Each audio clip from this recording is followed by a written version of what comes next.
तो फ्रेंड्स, कैसे आप सभी लोग? उम्मीद करता हूँ ठीक होंगे। तो स्वागत है आप सभी का हमारे यूट्यूब चैनल मुनि अलन सिंह पर। और आज है 19 तारीख और 19 तारीख के सुबह के बज चुके हैं लगभग 9 साढ़े 9। और अभी मैं आया था अपनी ससुराल से और वहाँ से चला था 16 तारीख की रात को 11 बजे। तो वहाँ से मैं ब्लॉग कंटिन्यू नहीं कर पाया था, तो मैंने बीच में आके ट्रेन में जो भी ब्लॉग बना सकता था वो बनाया। और वो मैं आप लोगों को दिखाऊंगा कि मेरा ये सफ़र कैसा रहा और कितनी मुश्किलों से बीता और कितना दर्दनाक सफ़र रहा। सफ़र में क्या क्या दिक्कत आई वो आपको मैं दिखाऊंगा। और रात में चलने की वजह से और थोड़ा सा उनसे बिछड़ने के कारण मैं ब्लॉग नहीं बना पाया था, तो हिम्मत नहीं हो पाई थी बनाने की। तो इसी वजह से स्टार्टिंग वहाँ से नहीं कर पाया, तो मैं ये स्टार्टिंग इसकी अपने रूम पे आके कर रहा हूँ। और आज आ गया हूँ रूम पे मैं। तो अब ये ब्लॉग हो सकता है आपको लेट मिले, क्योंकि हाँ मेरा कल से प्रैक्टिकल हैं, 3-4 दिन प्रैक्टिकल चलेंगे, उसके बाद फिर एग्ज़ाम है। तो हो सकता है मैं उसमें बिजी रहूँ, टाइम ना दे पाऊँ। लेकिन जब भी टाइम मिलेगा तो मैं जल्दी से जल्दी इस ब्लॉग को डालने की कोशिश करूँगा। तो उसके लिए आप लोग मुझे माफ़ करना, ये ब्लॉग आपको तो लेट मिलेगा। फ्रेंड्स देखिएगा, रात भर तो का चलिए सफ़र फ्रेंड्स, तय बिना करने के बाद में टाइम को गवाए हम लोग ये है वीडियो सुबह का कंटिन्यू नज़ारा करते हैं ट्रेन और का। देखते हैं और ब्लॉग मैं कैसा रहा, कितना इंटरेस्टिंग रहा रात 11 बजे या बैठा था कितना ट्रेन में, पेनफुल आते रहा, ही कितना सो गया था, दर्दनाक थक रहा। गया था। तो आइए हम और लोग अभी देखते हैं। सुबह के बज चुके हैं लगभग 8-9। और ये है ट्रेन का नज़ारा। यहाँ मेरा टिकट स्लीपर में S1 में था और देखिए मेरी सीट पर कितने लोग बैठे हुए हैं, यानी कि मुझे खुद भी बैठने की जगह नहीं है। ट्रेन में बहुत ज़्यादा भीड़ है, पैर रखने को भी जगह नहीं है। और मैं आपको अभी दिखाता हूँ, ये देखिएगा फ्रेंड्स, अभी रात के बज रहे हैं 12। पूरा दिन चला और ट्रेन की क्या हालत है और मुझे कहाँ बैठना पड़ रहा है। और मेरी सीट पर ऑलरेडी ही 5 लोग बैठ चुके हैं, 5-6 लोग। और पूरी ट्रेन भरी हुई है, इतनी बुरी हालत है कि स्लीपर डिब्बा भी पैसेंजर जैसा बन गया है, जनरल बोगी बन गई। ये देखिएगा फ्रेंड्स, ये लोग बेचारे कहाँ बैठे हुए हैं रास्ते में और क्या हालत है। मुझे लगता है गवर्नमेंट को उनके बारे में कुछ सोचना चाहिए। इतनी ज़्यादा पॉपुलेशन ट्रेन में ट्रैवल करती है, लेकिन फिर भी ट्रेनों में डिब्बे बहुत कम रहते हैं फ्रेंड्स। तो देखिएगा बहुत हालत ख़राब है।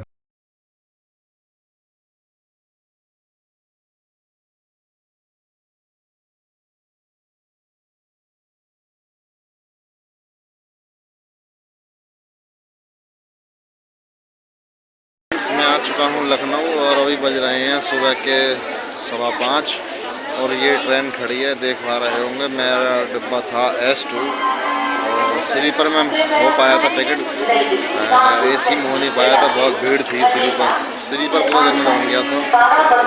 अब यहाँ से देखता हूँ जाने के लिए, मुझे जाना है अकबरपुर। देखते हैं अकबरपुर के लिए क्या सवारी मिलती है, आप लोग को कंटिन्यू करिएगा। मैं यहाँ पे 6:30 बजे लखनऊ 4 बाग रेलवे स्टेशन से ई रिक्शा पकड़ के, आपने देखा होगा, और आया था लखनऊ में। ये बस स्टैंड है आलमबाग के नाम से, और 6:30 बजे आ गया था। और अभी लगभग बज चुके हैं 8। और यहाँ जितनी भी बसें खड़ी हैं, कोई भी बस मुझे अकबरपुर के लिए या फैज़ाबाद के लिए नहीं मिल रही है। सारी बसें जितनी भी हैं वो सब लगा रखे हैं प्रयागराज के लिए, यानी कि इलाहाबाद के लिए। और इतनी बुरी कंडीशन है कि सभी यात्री बैठे हैं, प्रतीक्षा कर रहे हैं, और कोई बस कहीं के लिए मिल नहीं रही है फ़िलहाल। तो जितनी बसें खड़ी हैं इस रोडवेज बस स्टैंड पर, सभी बसें प्रयागराज के लिए निकल रही हैं। और मैं इंक्वायरी भी गया था, इंक्वायरी वाले ने भी कहा था कि अकबरपुर के लिए बस जाएगी 24 नंबर से।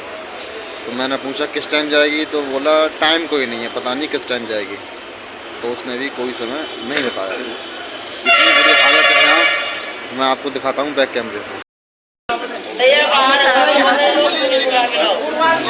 आपको दिल्ली जाना है? दिल्ली का तो दिल्ली का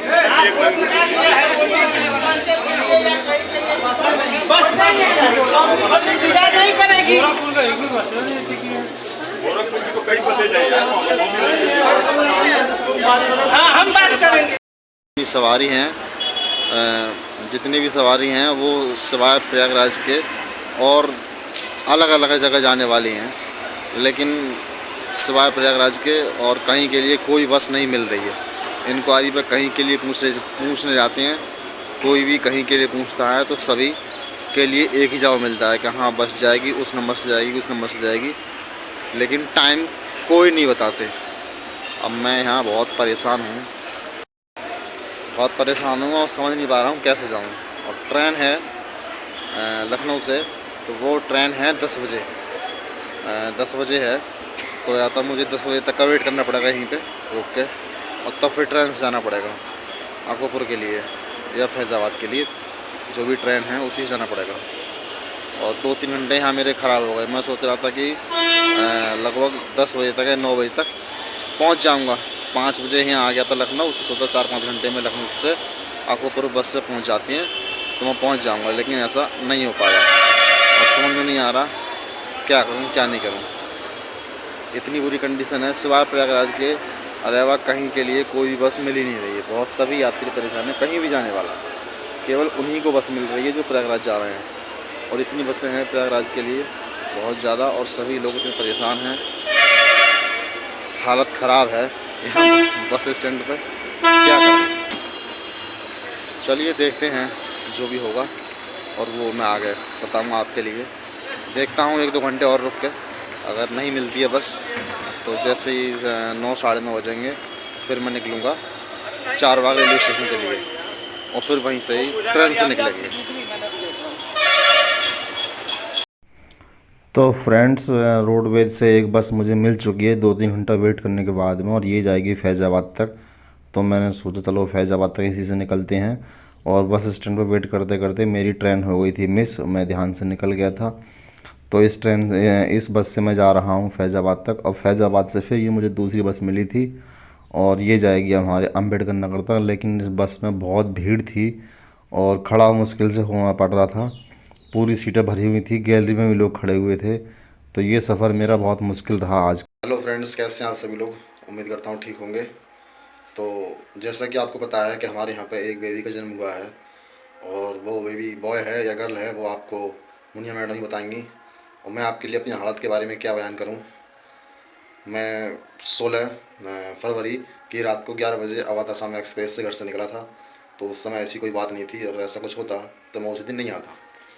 और मैं जैसे ही 17 तारीख की सुबह को 8 बजे के आसपास मेरे पास फ़ोन आता है, हमारी साली जी अनीता पासवान का फ़ोन आता है, और उन्होंने हमें बताया, यानी कि मुझे बताया कि दीदी को दर्द उठ रहे हैं और हम उन्हें हॉस्पिटल ले जा रहे हैं और शायद बेबी होने वाला है। तो मुझे एक तरफ खुशी भी हो रही थी बहुत ज़्यादा, और एक तरफ मेरा दिमाग बहुत टेंशन में भी था, क्योंकि कुछ देर बाद उनका दोबारा फ़ोन आता है कि वो यानी कि मुनिया जी बहुत ज़्यादा चिल्ला रही हैं और बहुत दर्द के मारे रो रही हैं, और वो मुझे ही बुला रही हैं। और इधर जो भी मुझसे बात कर रहे थे उनके फैमिली वाले, सब लोगों का यही कहना था कि आप आ जाओ आ जाओ। और मैं रात भर का सफ़र करके सुबह लगभग कटिहार के आसपास था। तो मैंने उनको समझाया कि मैं अगर अभी भी यहीं से वापस होता हूँ तब भी मैं तुरंत नहीं आ सकता, मुझे आने में फिर भी 12 घंटे लगेंगे, क्योंकि मैं पूरी रात सफ़र कर चुका था और ट्रेन भी कुछ घंटे बाद थी वहाँ से। छोटा सफ़र तो था नहीं जो कि बस से निकल जाते। तो मैंने कहा कुछ देर देखो, अगर नहीं होगा मेरे आने, फिर मुझे आना ही पड़ेगा अगर नहीं हो पाता है कुछ भी। तो मेरा दिमाग बहुत टेंशन में था, खुशी भी थी और बहुत टेंशन भी थी, क्योंकि पहली डिलीवरी बहुत दिक्कत में होती है हर किसी की, आप सभी को पता होगा। और तो मेरे पास मैं बहुत सोच रहा था क्या करूं क्या नहीं करूं, कुछ सोच नहीं पा रहा था ढंग से, डिसीजन नहीं ले पा रहा था इधर जाऊं या उधर जाऊं, क्योंकि यहाँ कॉलेज में भी मेरे एग्ज़ाम हैं और प्रैक्टिकल हैं और भी कॉलेज का काम है, आप लोगों को पता है। तो इसी वजह से मुझे आना पड़ा। अगर ये एग्ज़ाम नहीं होते तो मैं नहीं आता, फिर मैं डिलीवरी करा के जाता। तो फिर लगभग 10-11 बजे मेरे पास हमारे ससुर जी का फ़ोन आया, और वो बोल रहे थे कि बच्चा हो गया है और डिलीवरी ठीक ठाक हो गई है। तब मेरे दिल को जाके सुकून मिला और मुझे बहुत आराम मिला। जो दिमाग में टेंशन चल रही थी वो टेंशन मेरी दूर हुई। तो हमारी मैडम की नॉर्मल डिलीवरी हुई है। तो ये सब आप फ्रेंड्स लोगों की दुआओं का ही असर है, आप जो हमसे बड़े हैं उम्र में उनकी सबके आशीर्वाद का असर है कि हमारी मैडम की डिलीवरी सही हुई है, और जो भी बेबी है वो भी ठीक है, खुशहाल है, और उसकी माँ भी ठीक है। तो आप सभी व्यूअर्स के लिए बहुत बहुत धन्यवाद, आपने हमारे लिए दुआएं की और अपना प्यार साथ दिया, हमारा साथ दिया और हमको आशीर्वाद दिया। जो हमसे बड़े व्यूअर्स हैं एज में, तो उन्होंने हमें आशीर्वाद दिया, मुझे बहुत अच्छा लगा। सब उन्हीं का असर है जो कि हमारी घरवाली की डिलीवरी आसानी से निपट गई। तो इसके लिए आप सब लोगों को बहुत बहुत धन्यवाद, जितने भी फ्रेंड्स हमारे हैं। और सबसे ज़्यादा धन्यवाद मैं अपनी घरवाली यानी अपनी वाइफ के लिए देना चाहता हूँ कि उन्होंने हमें एक यहाँ पहचान दी दुनिया में, और मुझे भी फादर बनने का सुख प्रोवाइड कराया, यानी कि दिया।